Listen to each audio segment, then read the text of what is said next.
कमलायतलोचन लोकपते विजयी भव वेङ्कटशैलपते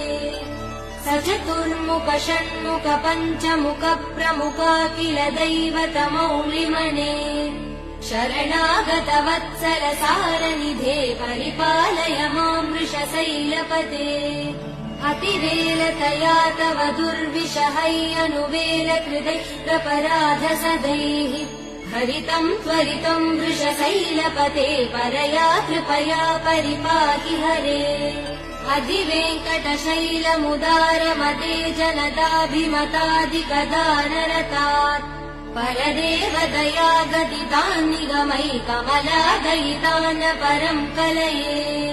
कलवेणुरवा वसगोपवधू शतकोटिवृतात् स्मरकोटिसमात् प्रतिवल्लविकाभिमदात् सुखदात् वसुदेव सुधान्न